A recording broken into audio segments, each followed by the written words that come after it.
Hello students and welcome to Paragon classes.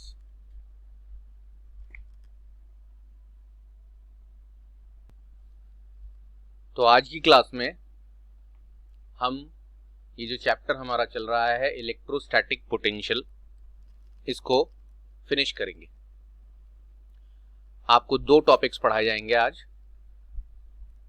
और उनमें से फर्स्ट जो टॉपिक है उसका हेडिंग अभी नहीं लिखा गया है, क्योंकि पहले हेडिंग लिखने पर वही प्रॉब्लम हो जाती है बच्चों को समझने वाली।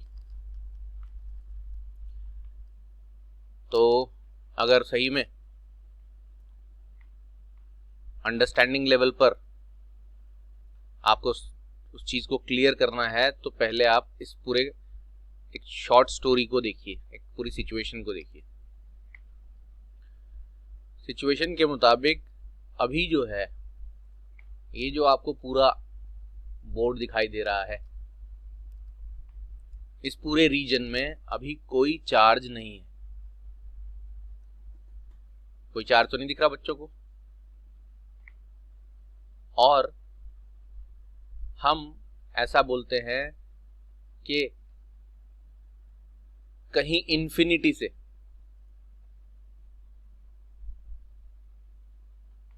हम एक चार्ज को लेकर आते हैं और यहां रख देते हैं। ये एक पॉइंट बना दिया, और वो चार्ज जो हम लाए हैं वो चार्ज है Q1। Q1 के यहां पर जहां ये दिख रहा है आपको, अब यहां आने से पहले ये पूरा बोर्ड, ये पूरा रीजन, ये पूरा इलाका खाली था, कोई चार्ज नहीं था। और आप इन्फिनिटी से Q1 को यहां पर ले आए। तो हमारा पहला क्वेश्चन ये है बच्चों से कि आपको इस Q1 चार्ज को इन्फिनिटी से इस पॉइंट तक लाने में, जहां ये आपको दिख रहा है, अब कितना वर्क करना पड़ेगा अगेंस्ट द इलेक्ट्रिक फील्ड। सारे बच्चे मन में आंसर सोच लें। 2-4 सेकेंड का समय, इसीलिए मैं रुक रहा हूं। एक बार क्वेश्चन रिपीट कर रहा हूं, आंसर सब अपने अपने मन में सोच लें, क्योंकि जैसे ही मैं बताऊं तो वो आंसर आप खुद जज कर पाएंगे कि आपने सही सोचा था या नहीं। और सही सोचा था तो इसका मतलब कॉन्सेप्ट आपको क्लियर हो गया है। सही नहीं सोचा था तो क्या चीज आपने मिस करी, उसको हमेशा ध्यान रखना। क्या बोला मैंने? इस पूरे इलाके में कोई चार्ज नहीं था, खाली था, और इन्फिनिटी से एक चार्ज जिसका नाम है Q1, उसको इस पॉइंट तक जो आपको दिख रहा है यहां तक हम लेकर आए। तो जब हम इन्फिनिटी से इस चार्ज को यहां तक लेकर आते हैं तो हमें कितना वर्क करना पड़ेगा इलेक्ट्रिक फील्ड के अगेंस्ट।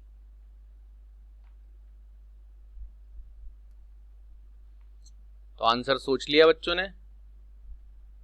5 तक काउंट कर रहा हूं मैं। 1 2 3 4 5।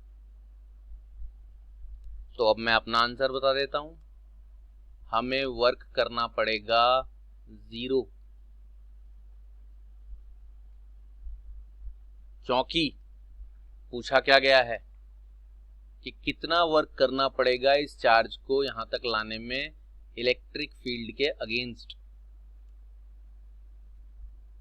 मैंने बोला वर्क 0 करना पड़ेगा, इलेक्ट्रिक फील्ड के अगेंस्ट तो कोई वर्क नहीं होगा। वैसा मैकेनिकल वर्क होगा, आप किसी भी चीज को उठा के, किसी बक्से को उठा के एक जगह से दूसरी जगह ले जाते हो तो आपको मैकेनिकल वर्क तो करना ही पड़ता है। लेकिन यहां मैं उस वर्क की बात नहीं कर रहा हूं, यहां मैं बात कर रहा हूं इलेक्ट्रिक फील्ड के अगेंस्ट कितना वर्क करना पड़ेगा। यही तो हमारे पूरे चैप्टर में कॉन्सेप्ट चल रहा है, work done by the electric field, work done against the electric field. तो अब मैं इस आंसर का रीजन बताता हूं कि मैंने क्यों लिखा है 0। क्योंकि जब तक ये चार्ज इन्फिनिटी से नहीं आया था यहां तक, उससे पहले यहां कोई चार्ज नहीं था, और जब पहले कोई चार्ज नहीं था तो कोई इलेक्ट्रिक फील्ड भी नहीं थी। अगर इससे पहले भी इस इलाके में कोई चार्ज रखा होता तो उस चार्ज की वजह से पहले से इलेक्ट्रिक फील्ड होती, देन ये चार्ज जब आता इन्फिनिटी से यहां तक तो वो जो पहले से रखा हुआ चार्ज है उसकी इलेक्ट्रिक फील्ड के अगेंस्ट आपको वर्क करना पड़ता। लेकिन क्योंकि ये पहला चार्ज है, इससे पहले कोई चार्ज नहीं था, तो इससे पहले कोई इलेक्ट्रिक फील्ड भी नहीं थी। जब इलेक्ट्रिक फील्ड ही नहीं है तो इलेक्ट्रिक फील्ड के अगेंस्ट वर्क कैसे कर पाओगे? तो जवाब क्लियर हो गया होगा। अब मैं बोलता हूं कि ये चार्ज यहां पर लाके रख दिया, अब सारे बच्चे जानते हैं कि अब तो चारों तरफ क्या बन गई है? Electric field. अब अगर हम इन्फिनिटी से एक दूसरा चार्ज यहां पर लाकर रखें, Q1 आने के बाद, और वो दूसरा चार्ज जो आपने यहां रखा है उसका नाम रख दिया है Q2, क्योंकि दो चार्ज हैं तो Q1 Q2 लेना पड़ा, अकेला होता तो Q से ही काम चल जाता। तो जब आप Q1 लाके रखने के बाद फिर से इन्फिनिटी से एक और चार्ज लेकर आओगे Q2, तो अब की बार आपको वर्क करना पड़ेगा। वर्क होगा अब की बार, जीरो नहीं होगा पहले की तरह, क्योंकि जब आप Q2 ला रहे हो तो पहले से रखे हुए Q1 चार्ज ने इलेक्ट्रिक फील्ड ऑलरेडी लगा रखी है और उस इलेक्ट्रिक फील्ड के अगेंस्ट आपको वर्क करना पड़ेगा। हमें ये फाइंड आउट करना है इस केस में कि ये वर्क कितना होगा। तो ये वर्क फाइंड आउट करने के लिए मैं आपको सिंपल अब तक जो पढ़ाया गया है यूनिटरी मेथड, उसी का ही लॉजिक बताता हूं। ये सारी चीजें हटा देते हैं हम क्या फाइंड आउट करने वाले हैं? ये जो Q चार्ज आपको दिख रहा है,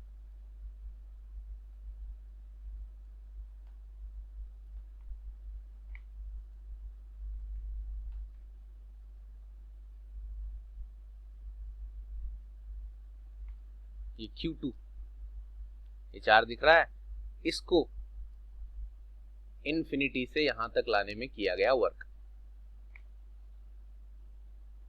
तो वो वर्क मैं लिख रहा हूं W12। W12 वर्क क्यों लिख रहा हूं मैं? क्योंकि मैं इस वर्क का नाम आपको लिखकर दिखाता हूं।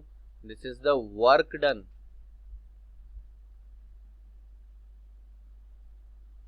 in moving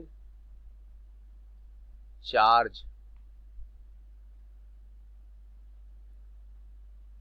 This is the work done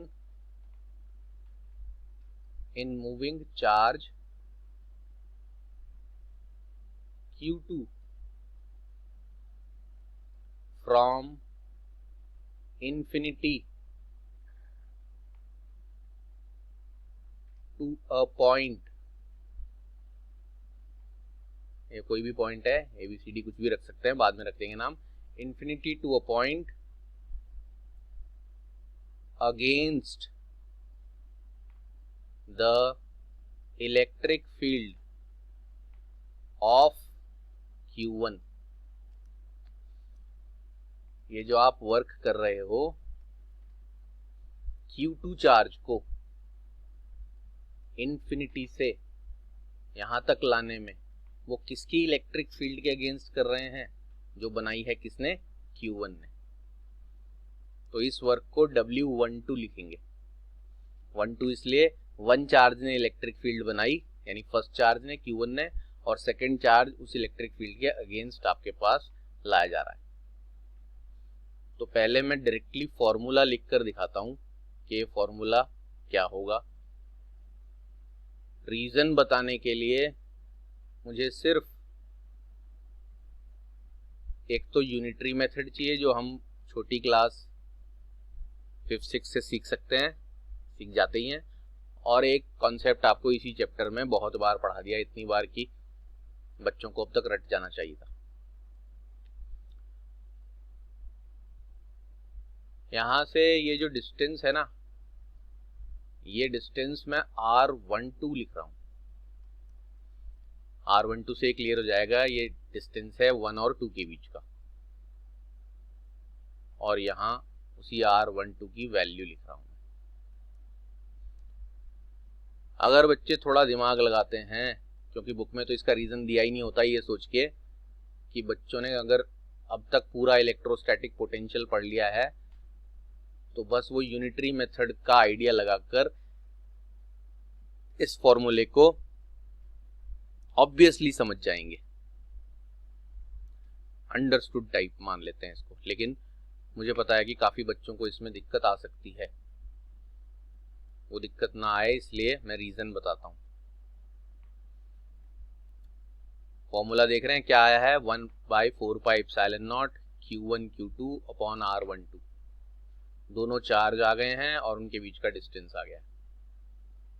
ये फॉर्मूला कैसे बना, उसके लिए मैं आपको रीजन बताता हूं। रीजन बताने के लिए मैं सपोज करता हूं ये चार्ज यहां नहीं है, और जब ये चार्ज यहां नहीं है उस समय अगर मैं इस पॉइंट पर बच्चों से पूछूं कि इलेक्ट्रोस्टैटिक पोटेंशियल कितना है इस पॉइंट पर, तो बच्चे बोलेंगे V is equal to 1/4πε0 Q1, यहां वो चार्ज लिखा जाता है जिसकी वजह से इलेक्ट्रिक फील्ड बनी है, यानी सोर्स चार्ज, और नीचे लिखा जाता है वो डिस्टेंस सोर्स चार्ज से वो जगह तक का डिस्टेंस जहां आपने फाइंड आउट करना होता है इलेक्ट्रोस्टैटिक पोटेंशियल। तो अचानक मैं इलेक्ट्रोस्टैटिक पोटेंशियल पर क्यों पहुंच गया, ये फॉर्मूला आपको बहुत बार पढ़ा दिया है, क्योंकि ये फॉर्मूला है तो इलेक्ट्रोस्टैटिक पोटेंशियल का एट दिस पॉइंट, जहां से मैंने Q2 फिलहाल के लिए हटा दिया है। लेकिन इलेक्ट्रोस्टैटिक पोटेंशियल क्या होता है, it is the work done per unit test charge in moving it from infinity to that point against the electric field without acceleration। अब आप गौर से देखो, ये यूनिट चार्ज को, क्योंकि अगर Q चार्ज को लाने, Q0 चार्ज को लाने में W वर्क करना पड़ता है, तो यूनिट चार्ज को लाने में कितना वर्क करना पड़ेगा, W अपॉन Q0। तो ये जो W अपॉन Q0 होता है, work done per unit test charge, ये इन्फिनिटी से यूनिट चार्ज को यहां तक लाने का वर्क होता है, और उसी को पोटेंशियल कहा जाता है। यानी अगर आपने इस पॉइंट पर पोटेंशियल निकाल दिया है तो आपने यूनिट चार्ज को यहां तक लाने का वर्क निकाल दिया है अगेंस्ट द इलेक्ट्रिक फील्ड। और ये जो आप देख रहे हो, अगर ये यूनिट चार्ज का वर्क है, यानी ऐसे लिखता हूं, यूनिट चार्ज को लाने में अगर 1/4πε0 Q1 अपॉन R12 ये वर्क है यूनिट चार्ज को इन्फिनिटी से यहां तक लाने में, तो आप तो किसको लाए हो, Q2 चार्ज को। तो अगर यूनिट चार्ज को लाने में इतना वर्क है तो Q2 चार्ज को लाने में कितना वर्क होगा, उसके लिए आपको इसे Q2 से क्या करना पड़ेगा, मल्टीप्लाई। ये तो आपको बहुत छोटी क्लास में सिखाया जाता है कि अगर एक पेंसिल 5 रुपए की है तो 10 पेंसिल कितने की होंगी, तो जितना भी एक पेंसिल का दाम है उससे मल्टीप्लाई कर देना होता है जितने पेंसिल का दाम निकालना है। वही हमने किया है, सिर्फ इतना। अगर आप देखोगे ये पोर्शन जिसे हम इलेक्ट्रोस्टैटिक पोटेंशियल कह रहे हैं, ये यूनिट चार्ज को इन्फिनिटी से यहां तक लाने का वर्क है। और आप लाए हो किसको? Q2 को। तो Q2 को लाने में कितना वर्क करना पड़ेगा? उसके लिए क्या किया? यूनिट यानी वन चार्ज के वर्क को, जितना भी चार्ज लाए हैं Q2 उससे मल्टीप्लाई कर दिया है। ये रहा मल्टीप्लाई किया हुआ है। मैं दोबारा दिखाता हूँ, ये बच्चों को मल्टीप्लाई अगर छुप गया है तो ये लो। तो ये यूनिट चार्ज को लाने में किया गया वर्क है और उससे आपने मल्टीप्लाई कर दिया है उस चार्ज को जितना आप लाए हो। तो ये फॉर्मूला दो कॉन्सेप्ट से मिलकर बना है। एक कॉन्सेप्ट तो आप छोटी क्लास में सीख चुके हो, या आप यूनिटरी मेथड कहते हो। एक का दाम निकाल लें या एक के बारे में कुछ इंफॉर्मेशन मिल जाए तो कितने के बारे में मिल जाती है, सिंपल मल्टीप्लाई करके। ये बच्चों को क्लियर है, इसलिए मैं जो जो चीज़ें यहाँ पर क्लियर होती जाती हैं उनको रिमूव कर देता हूँ। तो ये चीज़ आपकी रिमूव हो गई है।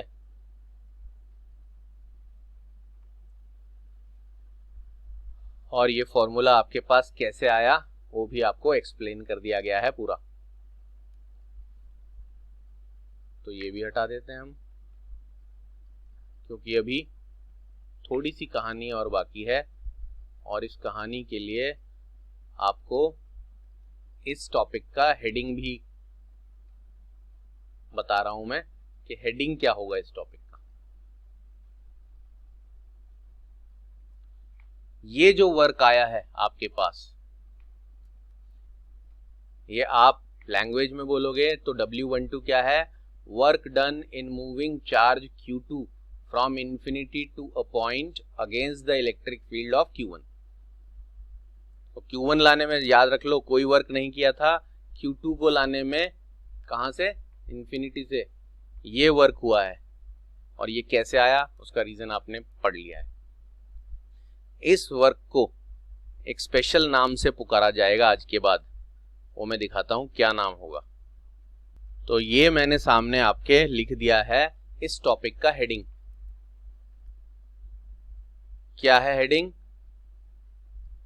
देख रहे हैं सारे बच्चे?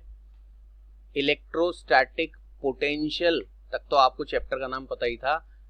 ये क्या लिखा है? Electrostatic potential energy of the system of charges. System of charges इसलिए कहा गया है क्योंकि यहां पर एक ऐसा सिस्टम है जिसमें ये दो चार्जेस हैं, एक अकेला चार्ज नहीं है। तो बच्चों से अगर पूछा जाए कि इलेक्ट्रोस्टैटिक पोटेंशियल एनर्जी क्या होती है तो उसका पूरा डेफिनेशन समझने के लिए अभी आपको एक दो चीजें और छोटी छोटी देखनी है।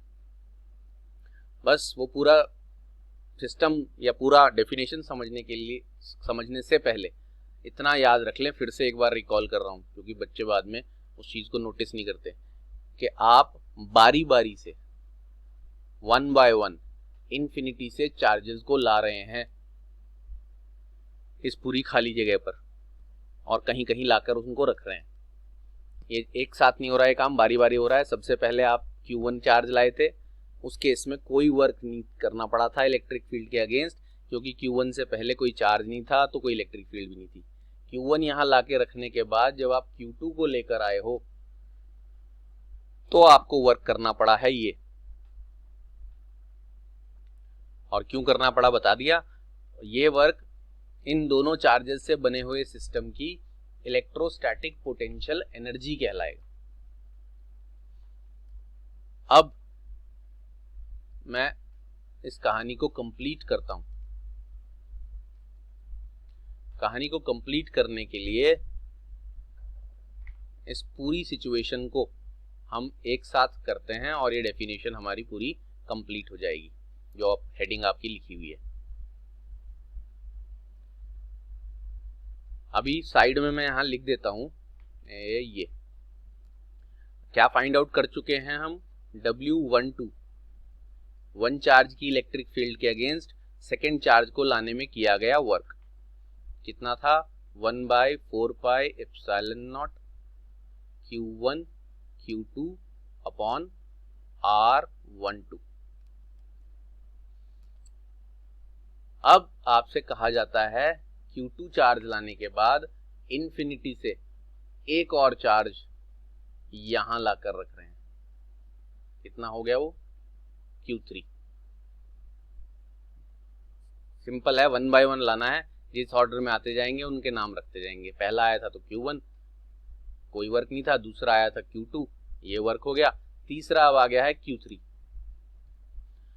तो ध्यान दें, जब आप Q3 चार्ज को जहां पर ये है वहां लाकर रखोगे तो अब Q3 चार्ज को 2 इलेक्ट्रिक फील्ड से लड़ना होगा, क्योंकि ये चार्ज अपना इलेक्ट्रिक फील्ड बनाएगा जिसके अगेंस्ट Q2 को आना पड़ा था, लड़ना पड़ा था, और Q2 चार्ज यहां आने के बाद ये भी तो अपना इलेक्ट्रिक फील्ड बनाएगा। तो जब आप तीसरा चार्ज ला रहे होगे तो उसे अपोज करने वाले एक नहीं 2 चार्जेस होंगे।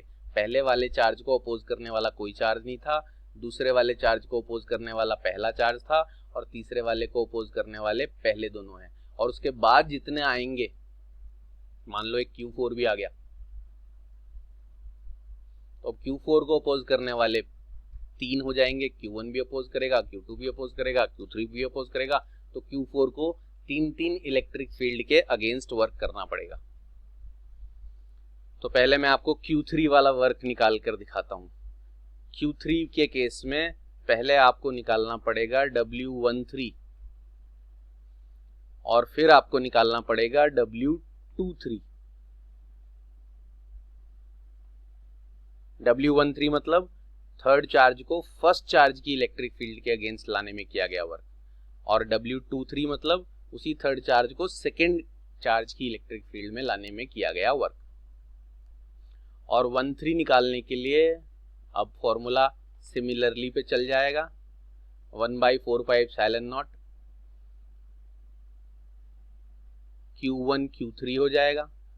12 के लिए Q1 Q2 था, 13 के लिए Q1 Q3 हो जाएगा, और नीचे उस Q1 से Q3 तक के बीच का डिस्टेंस कितना है? वो डिस्टेंस R13 मान लेते हैं, जिससे डिस्टेंस को आइडेंटिफाई करने में आसानी होगी। 13 से साफ पता चल रहा है it is the distance between 1 and 3, तो R13 हो जाएगा।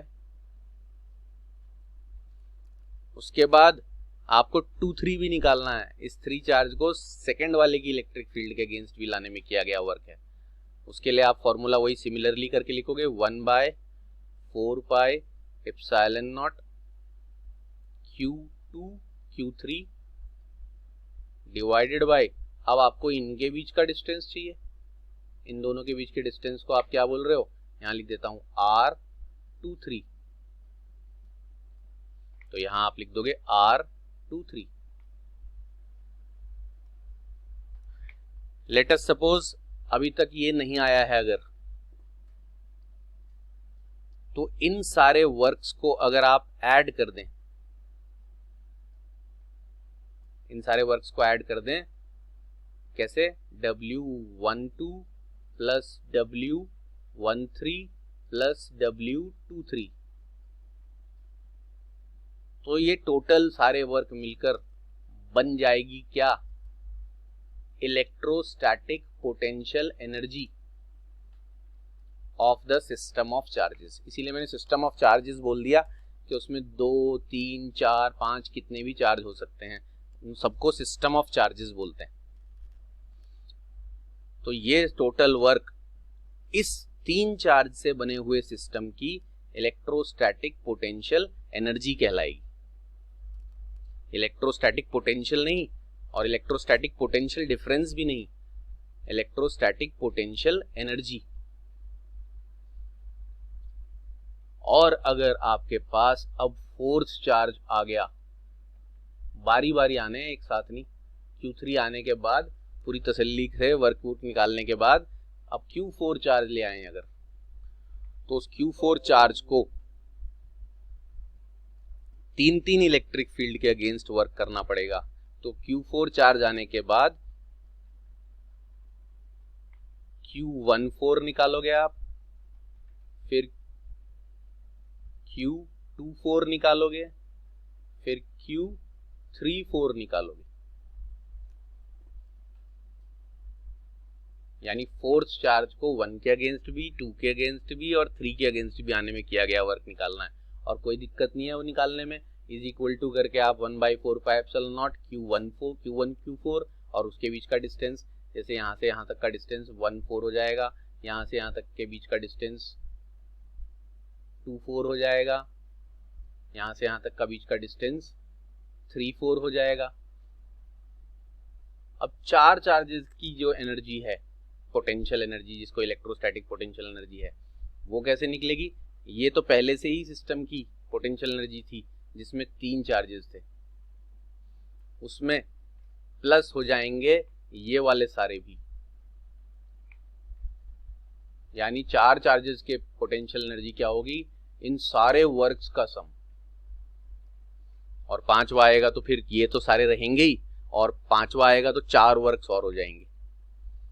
यानी जब पहला आया था तो कोई वर्क नहीं था, दूसरा आया तो ये वर्क अकेला था, तीसरा आया तो ये वर्क के साथ 2 वर्क्स और जुड़ गए, और चौथा आएगा तो इन 3 वर्क्स के साथ 3 वर्क और जुड़ जाएंगे, और जब ये सारे ऐड किए जाएंगे उस टोटल वर्क को electrostatic potential energy of the system of charges कहा जाएगा।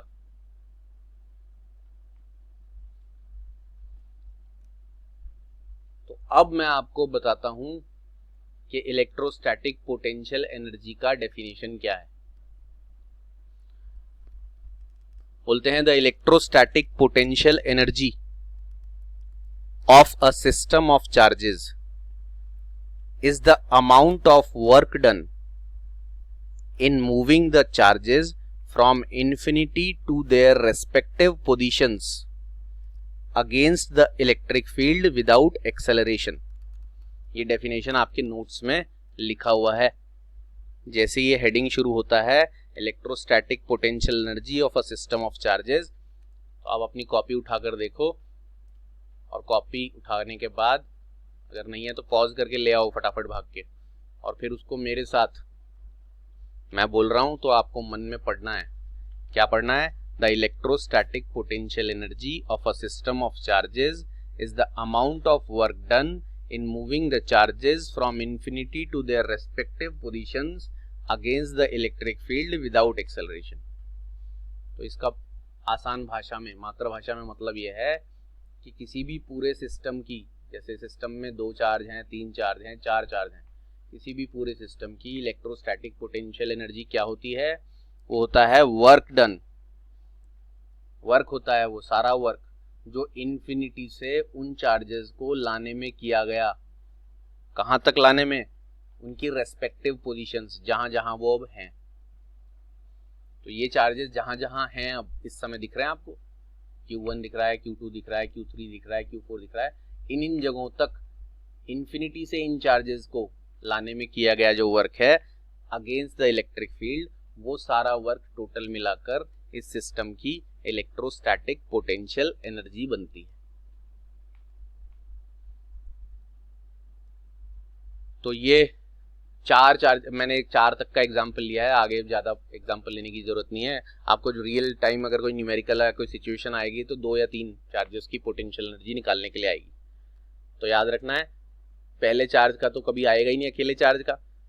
2 चार्जेस होंगे तो सिर्फ इतनी है इलेक्ट्रोस्टैटिक पोटेंशियल एनर्जी। तीसरा आ गया तो इस वाले में 2 वर्क और जोड़ देना। ये सारी तीनों चार्जेस की पोटेंशियल एनर्जी है इलेक्ट्रोस्टैटिक पोटेंशियल। ये जोड़ने के बाद चौथा आ गया तो 3 वर्क और निकाल के इसी में जोड़ देंगे, तो चारों की टोटल इलेक्ट्रोस्टैटिक पोटेंशियल एनर्जी बन जाएगी। अब आज का टास्क ये है, इस आर्टिकल का टास्क सिर्फ इस आर्टिकल के लिए है ये। ईमानदारी से बिना नोट्स की कॉपी देखे बच्चों को, ये U से डिनोट कर रहे हैं हम इलेक्ट्रोस्टैटिक पोटेंशियल एनर्जी को, EPE,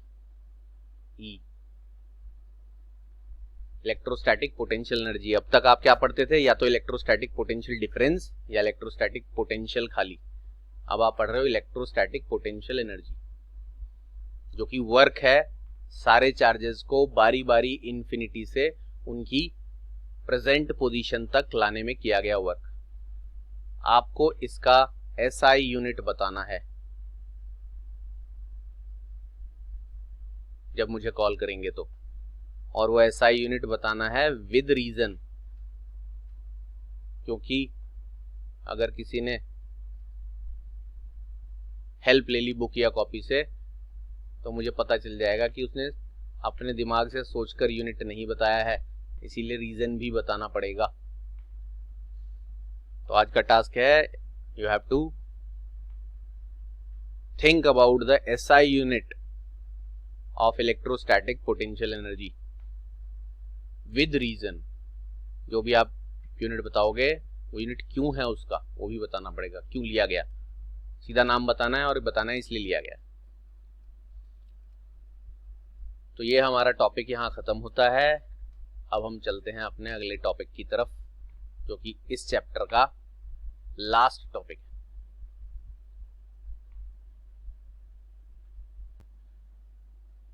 तो ये है हमारा नेक्स्ट टॉपिक, जो कि लास्ट टॉपिक बोला आपको।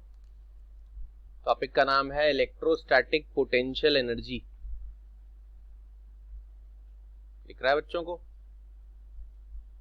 इलेक्ट्रोस्टैटिक पोटेंशियल एनर्जी, ये तो आपको अभी अभी पढ़ाया है, लेकिन वो सिस्टम ऑफ चार्जेस की इलेक्ट्रोस्टैटिक पोटेंशियल एनर्जी थी।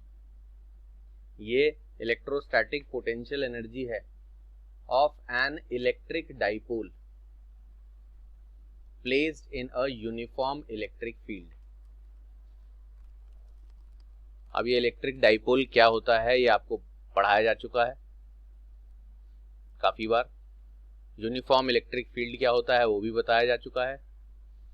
और एक चीज और आपने अच्छी तरह डिराइव कर ली थी इलेक्ट्रिक फील्ड चैप्टर में, कि जब ये जो डाइपोल आपको दिख रहा है, डाइपोल में जो -q और +q चार्ज हैं, और ये जो आप डाइपोल की जो लेंथ होती है ना, वो आपको बताया था कितनी होती है, 2a।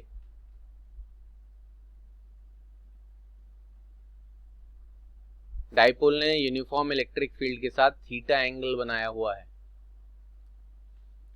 ये सारी बातें आप पढ़ चुके हो, और ये भी पढ़ चुके हो कि जब डाइपोल इलेक्ट्रिक फील्ड में रखा होता है तो उस डाइपोल पर टॉर्क लगता है, और वो टॉर्क होता है PE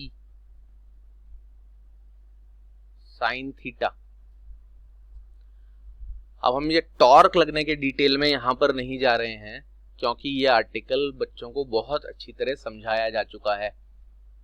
अगर कोई बच्चा ये जानना चाहता है कि ये कहानी टॉर्क की क्या है, तो वो इलेक्ट्रिक फील्ड चैप्टर है जो इस यूनिट का सेकंड चैप्टर, पहला चैप्टर है Coulomb's law, then electric field. उस इलेक्ट्रिक फील्ड चैप्टर में जाएं और उस लेक्चर को देखें जिसका हेडिंग है electric dipole placed in a uniform electric field, what happens, ऐसे करके है। और उसमें टॉर्क एक्टिंग का पूरा डेरिवेशन विद रीजंस बहुत डिटेल में समझाया गया है। तो हम अपनी कहानी को पीछे न ले जाके यहां से शुरू करते हैं आगे की तरफ। ये बात सारे बच्चे जिन्होंने पढ़ रखा है उन्हें पता होनी चाहिए, पीछे जाएंगे तो बहुत और लंबी कहानी हो जाएगी। अब ये जो टॉर्क लगता है, वो टॉर्क क्या चाहता है? वो चाहता है रोटेट करना इस डाइपोल को। किस डायरेक्शन में? इस डायरेक्शन में।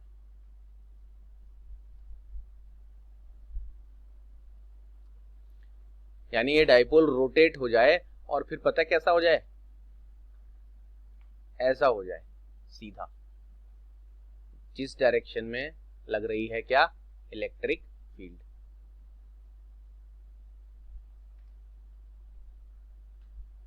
तो the electric field tries to align the dipole in its own direction, और ऐसा सीधा होके ये स्टेबल इक्विलिब्रियम में आ जाता है। ये सारी बातें डिटेल में बता दी थी। लेकिन आप अगर चाहते हो कि हम तो डाइपोल को इलेक्ट्रिक फील्ड के अगेंस्ट ले जाएंगे, आप क्या चाहते हैं कि हम डायपोल को इलेक्ट्रिक फील्ड के अगेंस्ट ले जाएंगे। तो इलेक्ट्रिक फील्ड जिस डायरेक्शन में उसको रोटेट करना चाहती है, आपको उस डायपोल को उसके ऑपोजिट डायरेक्शन में रोटेट करना पड़ेगा। यानी इलेक्ट्रिक फील्ड डायपोल को, ये दोबारा बनाता हूं मैं, डायपोल को ऐसे घुमाना चाहती है, इलेक्ट्रिक फील्ड ऐसे घुमाना चाहती है, आप उसे उल्टा घुमाओगे। तो उल्टा घुमाने पर ये डायपोल अगर फिलहाल ऐसे रखा है तो ऐसा नहीं होगा। ऐसा कब कौन करना चाहता है? Electric field. अगर डायपोल ऐसा हो गया मतलब इलेक्ट्रिक फील्ड ने उसे घुमा के अपनी दिशा में कर लिया। लेकिन ये डायपोल को अगर आप इलेक्ट्रिक फील्ड के अगेंस्ट घुमाओगे तो वो कुछ ऐसा हो जाएगा। यानी ये जो एंगल आप देख रहे हो, ये एंगल कम होता रहेगा अगर इलेक्ट्रिक फील्ड को आपने इसे घुमाने दिया।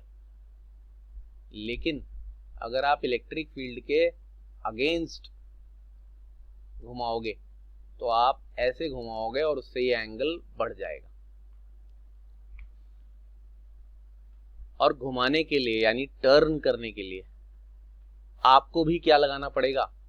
टॉर्क लगाना पड़ेगा। क्योंकि मैंने 11th क्लास में बच्चों को डिटेल में बताया है, किसी चीज को चलाने के लिए यानी सीधी लाइन में मूव कराने के लिए फोर्स लगाना पड़ता है, लेकिन किसी चीज को घुमाने के लिए यानी टर्न कराने के लिए क्या लगाना पड़ता है? टॉर्क लगाना पड़ता है। और जब कोई ऑब्जेक्ट स्ट्रेट लाइन में मूव करता है तो ये जो डिस्प्लेसमेंट होता है वो लीनियर डिस्प्लेसमेंट होता है। और जब कोई ऑब्जेक्ट रोटेट करता है तो वो रोटेशन में जो डिस्प्लेसमेंट होता है वो डिस्प्लेसमेंट एंगुलर डिस्प्लेसमेंट होता है। तो ये समझ लो कि वर्क निकालने के लिए जैसे लीनियर मोशन में फोर्स इनटू लीनियर डिस्प्लेसमेंट करते हैं, ऐसे ही वर्क निकालने के लिए रोटेशनल मोशन में फोर्स के बजाय टॉर्क लगता है और लीनियर डिस्प्लेसमेंट के बजाय एंगुलर डिस्प्लेसमेंट होता है। ये पूरा कंपैरिजन 11th क्लास में बहुत डिटेल में पढ़ाया है जब रोटेशनल मोशन पढ़ाया था। लीनियर मोशन में जितनी टर्म्स होती हैं, हर टर्म के लिए रोटेशनल मोशन में एक उसका काउंटर पार्ट है। लीनियर डिस्प्लेसमेंट के बजाय रोटेशनल मोशन में एंगुलर डिस्प्लेसमेंट हो जाता है, लीनियर वेलोसिटी के बजाय एंगुलर वेलोसिटी हो जाती है, लीनियर एक्सेलरेशन के बजाय एंगुलर एक्सेलरेशन हो जाता है, लीनियर मोमेंटम के बजाय एंगुलर मोमेंटम हो जाता है, फोर्स के बजाय टॉर्क हो जाता है, मास की जगह मोमेंट ऑफ इनर्शिया आ जाता है। सारे काम वही हैं, बस सीधी लाइन में चलने के बजाय चीजें रोटेट होने लगती हैं। फोर्स का काम टॉर्क कर देता है, लीनियर डिस्प्लेसमेंट का एंगुलर डिस्प्लेसमेंट। ये बात बहुत डिटेल में बच्चों को 11th क्लास में बताई जा चुकी है। तो हम अपने मेन टॉपिक पर वापस आते हैं कि इलेक्ट्रिक फील्ड उसे घुमाने के लिए क्या लगा रही है? टॉर्क, जो कि आपको सामने दिख रहा है और इसे हमने इसी क्लास में डिराइव किया है। आप इलेक्ट्रिक फील्ड के अगेंस्ट घुमाना चाहते हो तो आपको भी इतना ही टॉर्क लगाना पड़ेगा। तो ये वो टॉर्क है जो आपने लगा दिया डायपोल को इलेक्ट्रिक फील्ड के उल्टा घुमाने के लिए। अब उल्टा जब आप इसे घुमाओगे टॉर्क लगा के, तो पहले हम dw निकालेंगे, यानी इसे घुमाने में किया गया थोड़ा सा वर्क, और वो dw निकालेंगे हम टॉर्क इनटू d थीटा से। ये फॉर्मूला आप बहुत बार कर चुके हो इसी चैप्टर में भी और 11th में भी। छोटा सा वर्क निकालते हैं, बस इस वर्क को w ना बोल के dw बोल देते हैं। तो लेकिन ये ऑब्जेक्ट को लीनियर मोशन में मूव कराने का वर्क है, और ये dw क्या है? ये ऑब्जेक्ट को रोटेशनल मोशन में मूव कराने का वर्क है। फोर्स की जगह टॉर्क आ गया, लीनियर डिस्प्लेसमेंट की जगह एंगुलर डिस्प्लेसमेंट आ गया। तो this is the small work done in rotating the dipole through a small angle d theta against the electric field. और फिर टोटल वर्क डन कैसे निकालेंगे? इसे इंटीग्रेट करेंगे कहाँ से कहाँ तक, θ1 से θ2 तक। अब ये θ1 से θ2 क्या चीज है वो मैं दिखाता हूं आपको। उसके लिए बाकी चीजें मैं हटा रहा हूं अभी फिलहाल, ये भी हटा देता हूं और ये भी। इस समय जिस पोजीशन में डाइपोल रखा है तो उसने जितना भी एंगल बनाया हुआ है उसे आप θ1 मान लो। लेट अस सपोज वो 30 डिग्री है, और जब आप डाइपोल को टर्न करोगे और लेट अस सपोज वो ऐसा हो गया,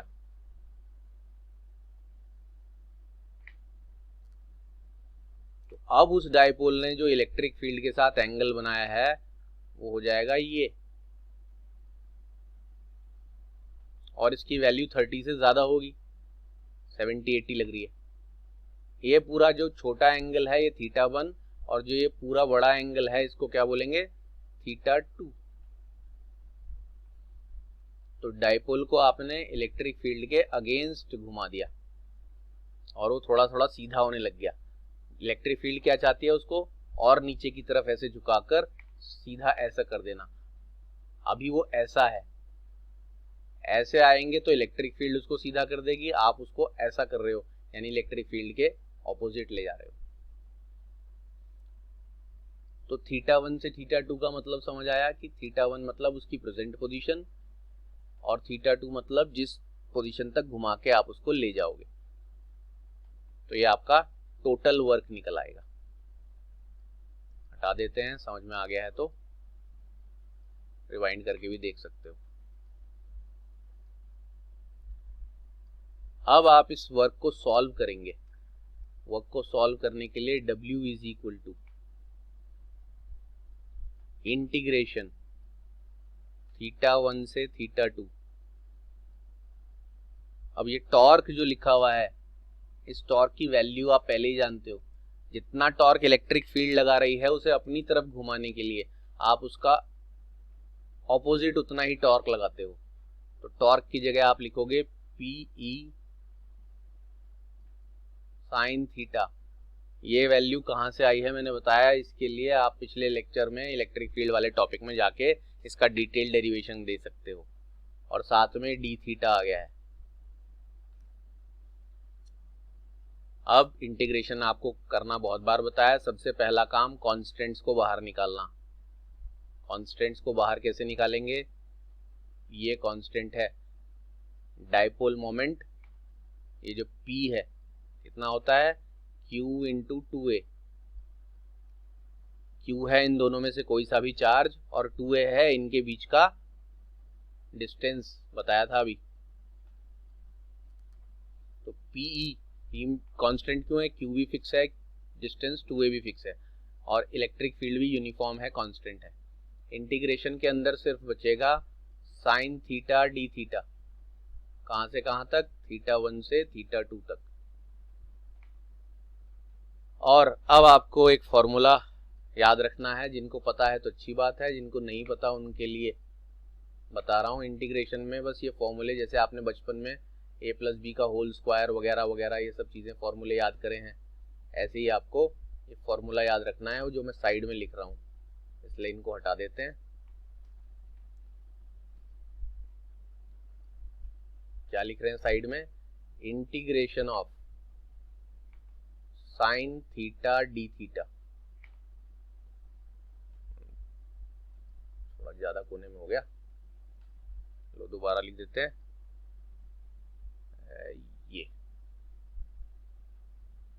integration of sine theta d theta equal to होता है माइनस कॉस थीटा के। ये फॉर्मूला आपको याद रख लेना है हमेशा के लिए, 12th क्लास में और एंट्रेंस एग्जाम में भी बहुत काम आता है। जो बच्चों के पास मैथमेटिक्स है उन्हें तो मैथ्स में पढ़ा दिया जाता है ये फॉर्मूला इंटीग्रेशन करते समय, लेकिन जिनके पास मैथमेटिक्स नहीं है, बायो ले लिया है जिन बच्चों ने, उनको यहीं पर ये फॉर्मूला आज के बाद हमेशा के लिए याद कर लेना है।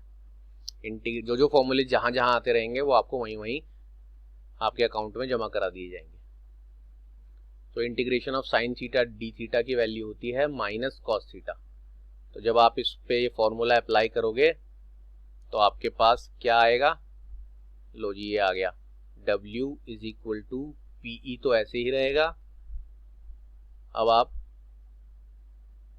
ब्रैकेट के अंदर माइनस कॉस थीटा लिखोगे जो इंटीग्रेशन का फॉर्मूले से आया है, और ये लोअर लिमिट θ1 और ये θ2,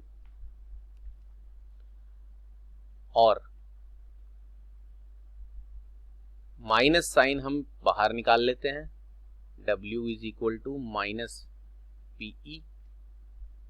इस कॉस थीटा में थीटा की जगह आपको पहले अपर लिमिट रखनी है और माइनस करके लोअर लिमिट रखनी है, यानी कॉस θ2 माइनस कॉस θ1। ये बहुत बार बताया जा चुका है कैसे रखनी होती है अपर लिमिट और लोअर लिमिट।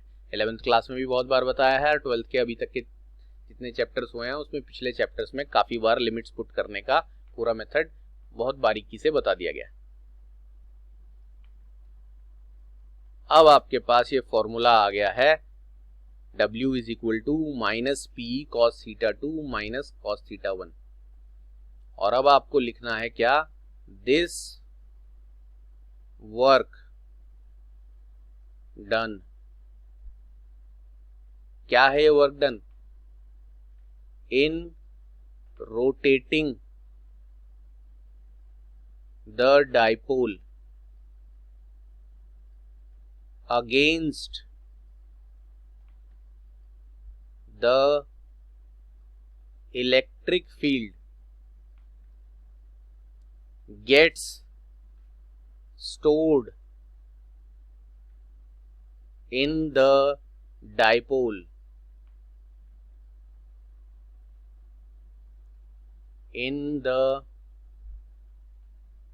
या ऐसे लिखते हैं, this work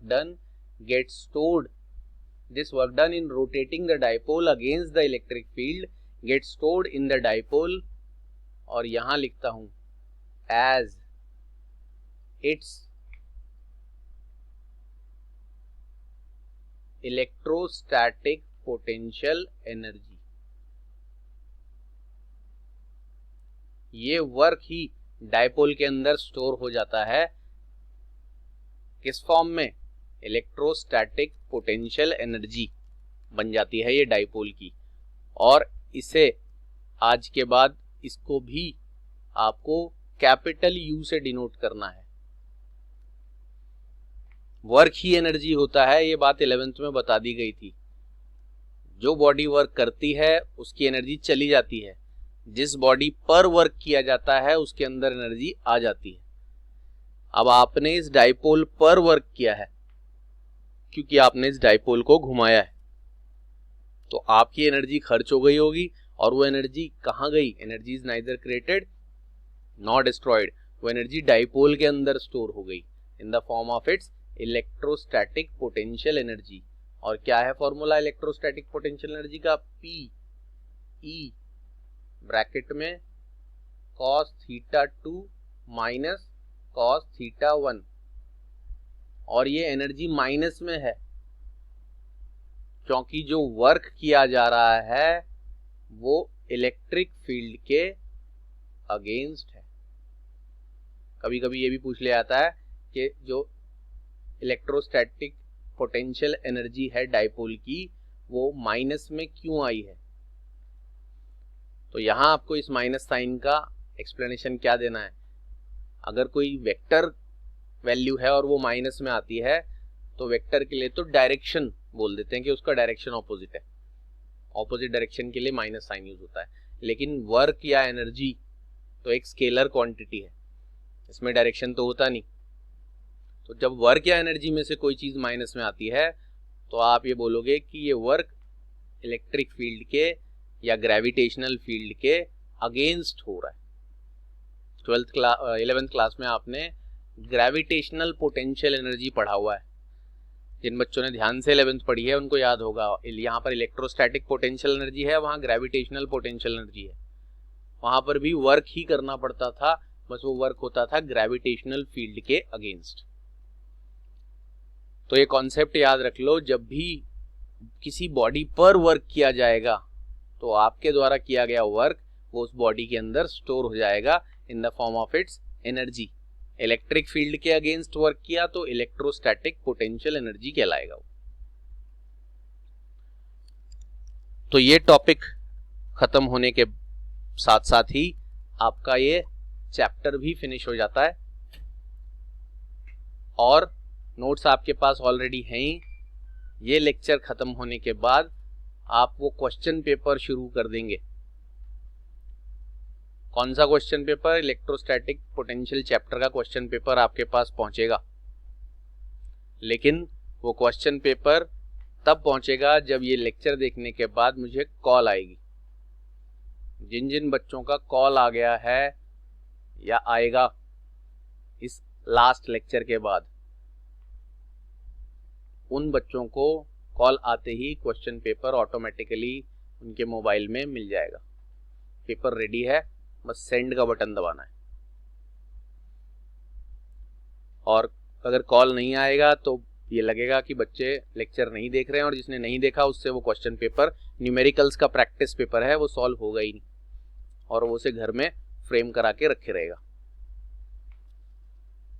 तो अब हम मिलेंगे बच्चों से अगले लेक्चर में, अगले वीडियो में, और शुरू करेंगे उस लेक्चर में चैप्टर नया जिसका नाम है इलेक्ट्रिकल कैपेसिटेंस। और इसके साथ ही आपका पूरा इलेक्ट्रोस्टैटिक्स खत्म हो जाएगा।